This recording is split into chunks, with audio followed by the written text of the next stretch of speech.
Hi guys, I thought it might be a little bit better to get through some content if I could walk through it with you. I want to make sure you're picking up on these ideas just to make sure so that we're all set for the IB exam come May. So let's give this a try. So 5.3 is new to you guys, so it's all about lean production and quality management. So like the features of lean production, the whole idea is all about less waste. So using less and just having less that you have to recycle, have to toss out, and any of those kinds of objects. The idea is to eliminate waste from the production process. This began in Toyota in Japan in the 1990s and spread significantly. It actually began before the 1990s, but it started really spreading a lot in the 1990s with the advent of wanting to be ecologically sound and all of these other pieces that started to really come into play in the 90s. Waste can include time, transportation, products, space, inventory, energy, talent. I mean, talent does sound bad because it means eliminating people, but at the same idea, we're still trying to be a more efficient business. Cutting waste also leads to greater efficiency. And if our products are produced more efficiently, we can make more money. With less waste, the organization resources are used more efficiently. So there's a couple of different methods for lean production. Continuous improvement, also called Kaizen, because of course this is from Japan, so it has a Japanese name. At its simplest level, this can be a suggestion box where people, like employees, drop ideas about how we can tighten up our production or make different changes that allow us to be less wasteful. It has to include all levels of the business hierarchy, so it's everybody from the top down. And then blame is never attached to anybody, so it's always anonymous. You're going to use systematic thinking to take into account the whole process, not just one piece of the process. And you're going to focus on the process, not on the end product. So we're just looking, again, just at that process, not at raw materials or the product or anything on either end, just the entire process of the production. It's difficult to maintain momentum, and it requires commitment by all employees, so that can make it a little bit tricky in the long run.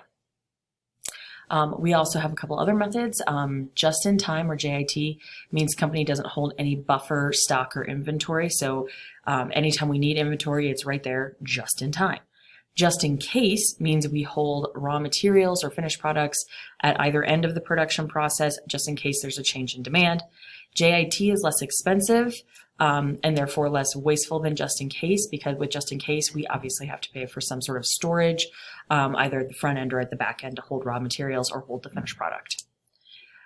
Kanban is a tool that facilitates stock or inventory control. It's usually a card that's computerized that tells employees what to do next. You know, move to product X, add part A, reorder part B.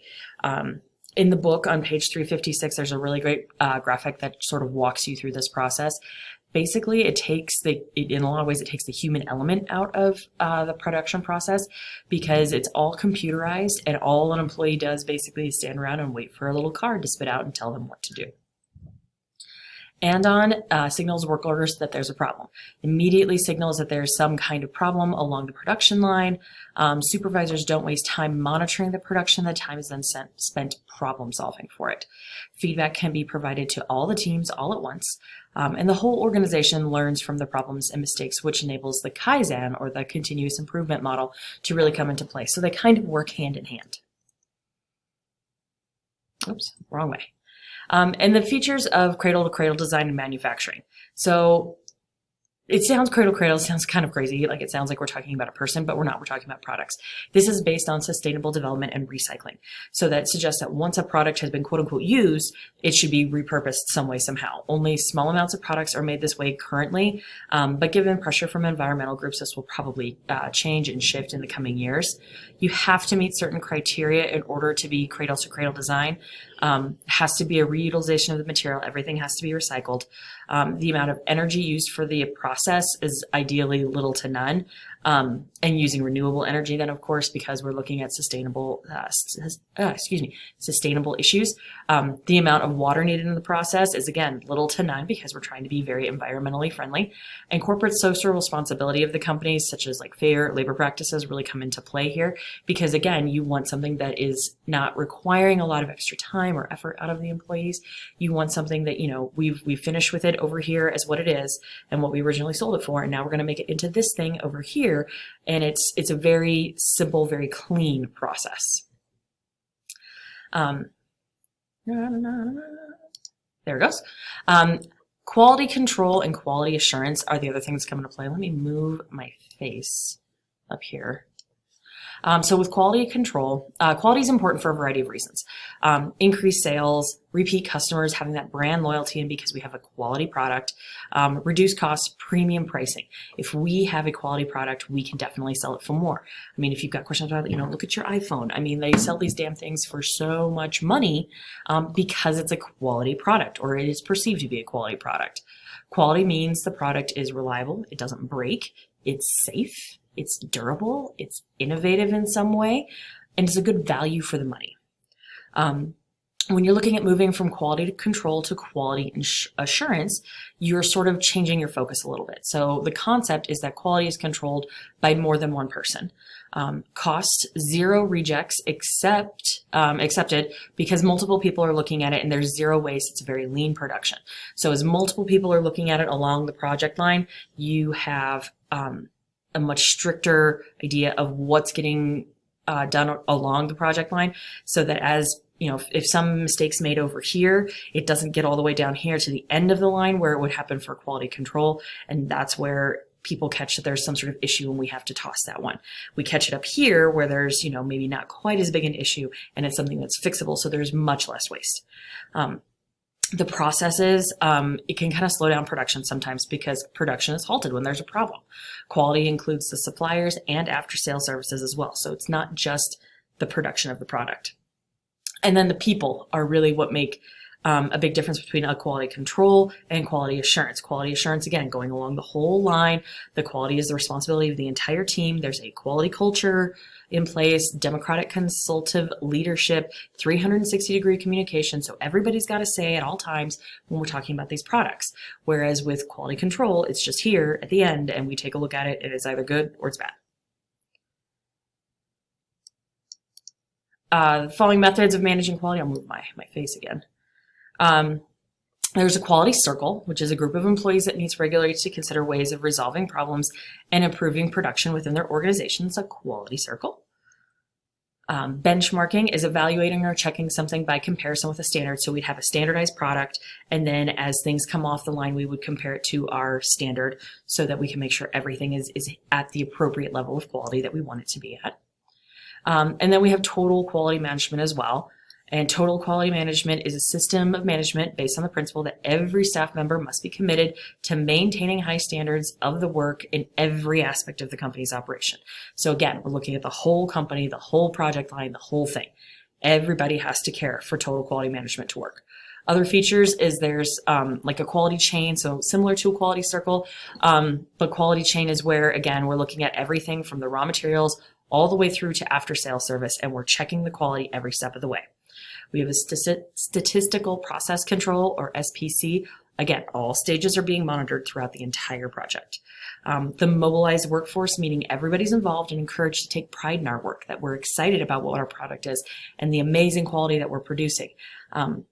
Given responsibilities and recognition accordingly. I always think of the Honey Bunches of Oats commercial when I'm talking about this, because it's the gal who's like got her hairnet on and her hard hat and big glasses and the big plastic glasses over that. She's talking about how great Honey Bunches of Oats is. That's the sort of mobilized workforce, the positive person that I always think about when I talk about this. And then it's a very marketed-oriented product, which is probably not cereal then, but it focuses on what the customer wants and leads to brand loyalty. How are we getting people to buy our brand? We're almost done, guys. So examining the impact of lean production and total quality management on an organization. So the advantages of lean production and TQM are going to be creating a closer working relationship with all stakeholders, I can talk, motivating all workers, especially through the TQM and getting people excited about building what we're doing and building that quality product. It's going to reduce costs. It's going to save us a lot of money. If we reduce costs, we're making more money, that our profit goes up. It improves the design and production of the quality of the products, and it enhances our reputation as a company. Disadvantages, this can be really costly in the short term because we are completely shifting what we're doing before. So we really have to focus on what we've got going on. Staff might need really extensive training depending on how we're altering, especially with TQM, like we're focusing down on like the production process from raw materials all the way to the end. That could be a lot of training for some people. It might not be for some, but it might be for others. It takes time to change corporate culture. Changing a corporate culture does not happen overnight. It is definitely something that takes a lot of work because you've got to have buy-in from your employees.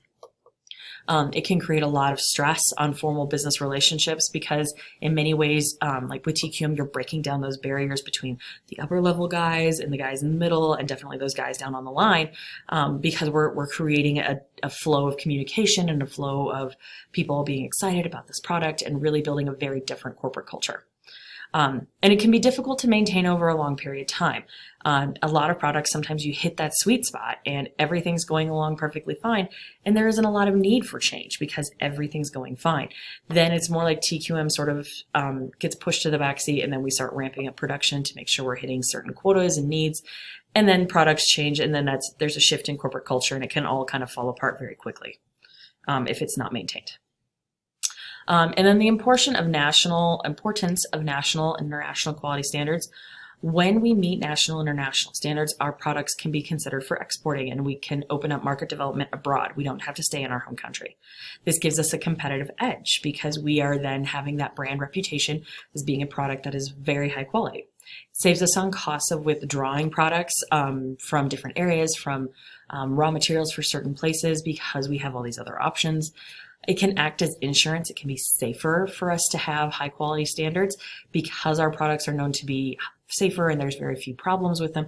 We don't get sued or we don't have those other kinds of issues that could really hit our bottom line pretty quick. And then it brings in better profit margins again if we are a higher quality product. I hope this made sense for you guys.